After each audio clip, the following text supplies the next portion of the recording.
I was deep in Q3 reconciliation when my laptop pinged with an incoming video call. Wexler Home blinked across the screen like a warning light. I hesitated, then clicked accept. My mother's face filled the frame, practically glowing. "Leona, sweetheart, we have the most wonderful news," she trilled. That voice, that tone, it always meant I was about to lose something. I leaned back in my chair, tapping my pen against the desk. "What's going on?" Dad appeared beside her, grinning like a man who just won the lottery. "You know how Bryn's been stressing over the wedding. It's all fixed now." "Oh," I said carefully. Mom clasped her hands together. "We sold your lake house." The room tilted. "You what?" "Your lake house," she repeated like I hadn't heard her. "We got an amazing offer above asking, and it's perfect. We wired the deposit for the venue this morning. Isn't that incredible? I didn't move. I couldn't. That house wasn't just property. It was privacy. It was peace. It was mine." "You weren't even using it," Dad added. "It's been sitting empty for years." "I've been working, Dad. In Boston. Not on vacation." "Exactly," Mom chirped. "So why let a whole house go to waste? Bryn deserves a beautiful wedding, and this way she gets everything she's dreamed of. It's your gift to her." I felt something in my chest tighten and lock. "That's wonderful," I managed. Mom clapped. "I knew you'd understand." "You've always been so generous." "Bryn's going to be thrilled," Dad added. "She already is," Mom said. "She picked out her dress yesterday. Wait until you see it. It's hand-stitched silk from Italy." They kept talking, smiling like we were planning a vacation and not dissecting my life. I watched their faces full of celebration, utterly oblivious. Anyway, Mom said, adjusting the camera, "We just wanted to share the good news, love you, sweetheart." "Love you," I replied with practiced calm and clicked to end the call. The silence that followed was louder than anything they'd said. I closed my laptop and reached for my phone. There was only one person I needed to call. I bought the lake house when I was 28. Alone. No cosigner. No congratulations from home. Just me, a real estate lawyer, and a banker who called me sir in the email chain. It sat on a quiet patch of Lake Champlain with a wide porch and a dock that jutted out like a stubborn jaw. I furnished it slowly second-hand books, a worn armchair, hand-woven blankets from a Vermont artisan who never remembered my name. It wasn't luxurious, but it was mine. The one space untouched by guilt, expectation, or performance. I didn't even tell my family until 6 months later, and when I did, my mother barely looked up from her crossword. "Must be nice," she'd said. That was the first month I started sending money home. It was subtle at first, $300 here, a credit card payment there. Bryn's tuition bill, the water heater, Dad's car lease. By the second year, it was automatic, scheduled, sanitized through shell accounts and online transfers. I never mentioned it. They never asked where it came from. It was easier that way, for them.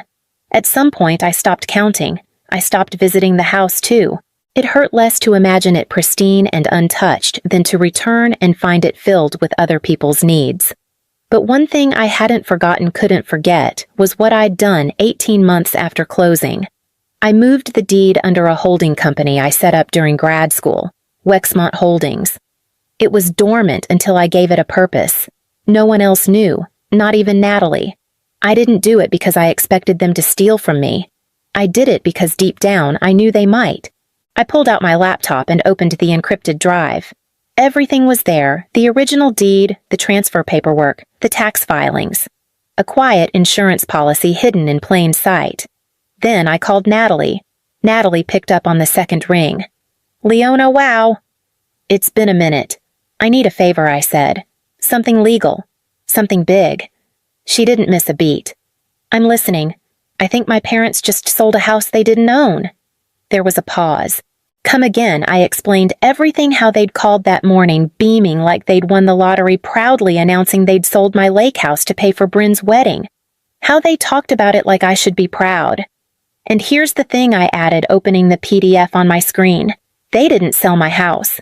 They sold a property belonging to Wexmont Holdings. Your holding company," Natalie said, voice tightening. "The one we created together." "Exactly. I moved the deed years ago. I just checked it's still under Wexmont. They forged my signature on the sale documents. Jesus, Leona. They always knew where the key was, where the paperwork was. I gave them too much trust. You gave them everything she corrected, and they used it to commit felony fraud. I exhaled slowly. That word makes it real. It is real. And if they cashed that check, it's also traceable. I minimized the deed files and sat back in my chair. Do I have a case? Natalie laughed bitterly. You don't just have a case, you have a nuclear bomb. Forgery, misrepresentation, theft of corporate assets. This isn't just a family squabble, Leona. It's criminal. I stared at the screen at my parents' smiling faces frozen in the call thumbnail. They thought they'd gotten away with something. They thought I'd nod, send a gift, maybe offer to cover the band. I've been sending them money for years, I said quietly. Mortgage, credit cards, Bryn's loans.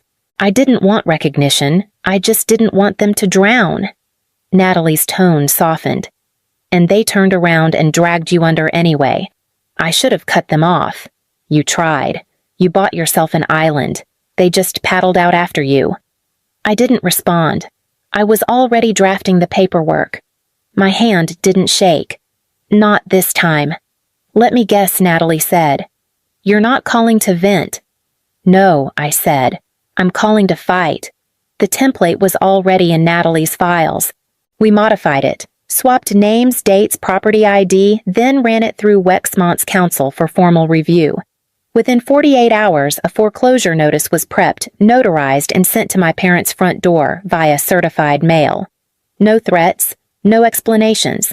Just the facts: the sale was unauthorized, the buyer defrauded, and all proceeds frozen pending legal investigation. Wexmont Holdings was asserting its rights. I didn't scream. I didn't beg. I didn't even call. Instead, I opened our old family group chat, the one muted for over a year, and sent a single message. Check your mail. That was it. Then I closed the app, shut my laptop, and made tea. I waited in the stillness of my apartment, the only noise the clink of the spoon against porcelain. The silence was sharp, but not empty. They'd wanted me quiet, obedient, the background figure who kept the lights on. So I gave them what they asked for, a version of quiet they wouldn't know how to handle. By morning, 3 messages blinked across my screen. One from Mom, honey, did something happen? The mailman dropped off something confusing. One from Dad. We should talk, Leona. And one from Bryn. This is about your stupid house, isn't it? I didn't answer. I forwarded them all to Natalie. She replied 2 minutes later. They're rattled. Good.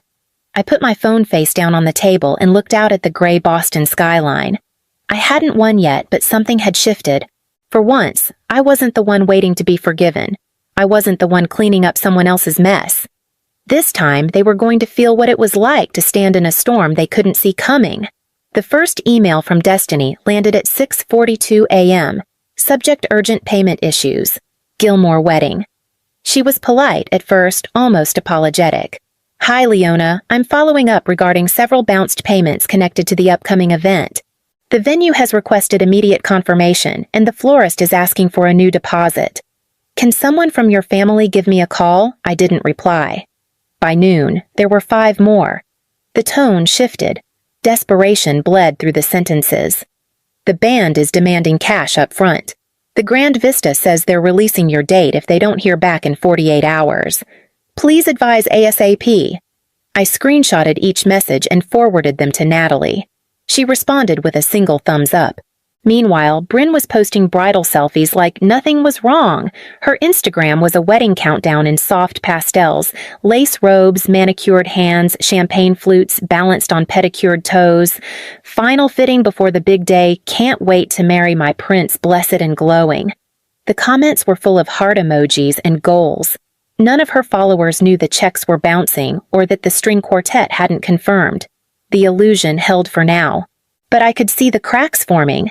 That evening, I opened a bottle of wine and read the latest from Destiny. This one was marked urgent, response required. Hi, Leona. I've now received warnings from 7 vendors about pending cancellations. I've tried contacting your parents but haven't heard back. I need to know what's going on. Please. My name is on some of these contracts. My reputation is at risk. Still, I said nothing. They built this fantasy on money they didn't own, on a house that wasn't theirs, and on the belief that I'd stay silent forever.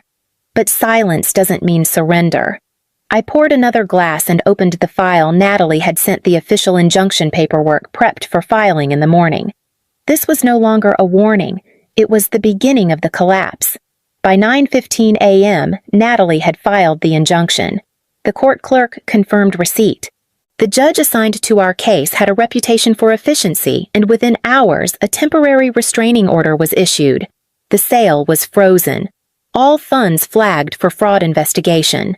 Wexmont Holdings' legal standing was now official. My parents hadn't just sold a house they'd tried to launder stolen property through a closed loop of entitlement and assumption. I didn't need to announce it. The avalanche started on its own.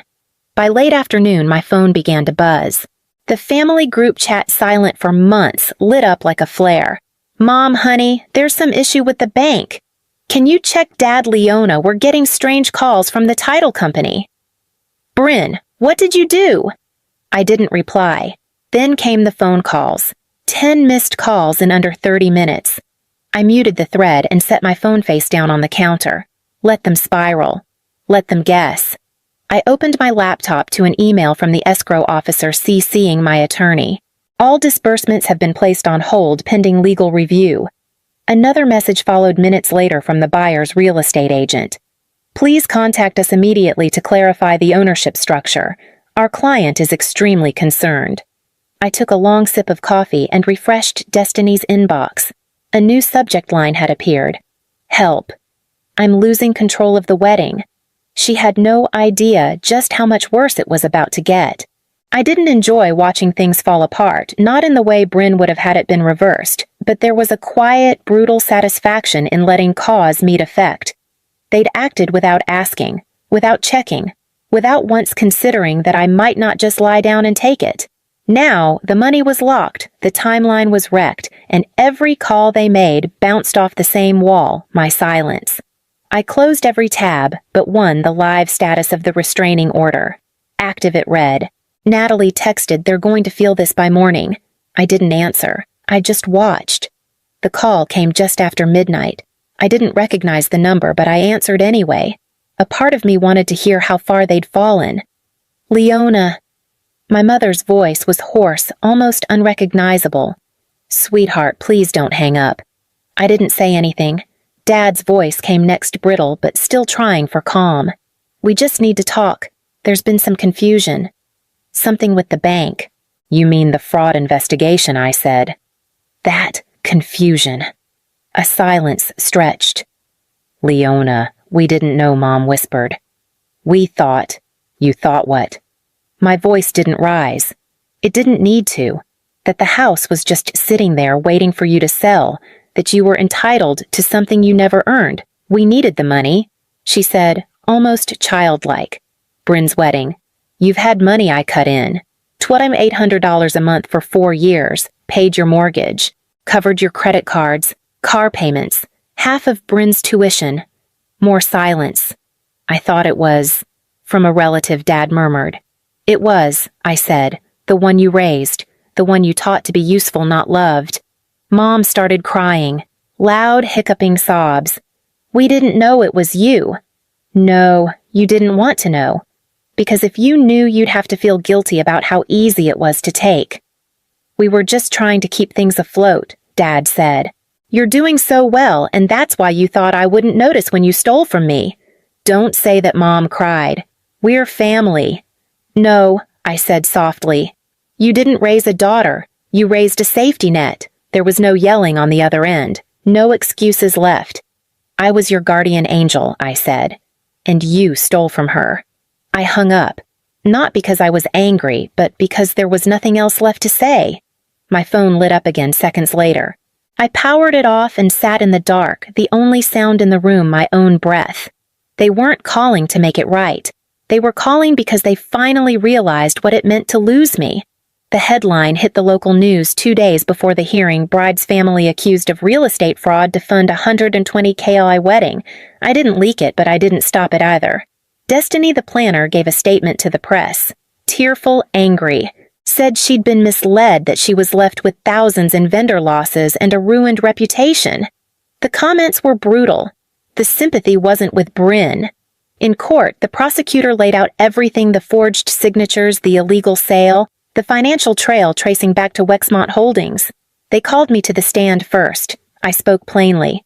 No tears, no vengeance, just numbers, timelines, and receipts.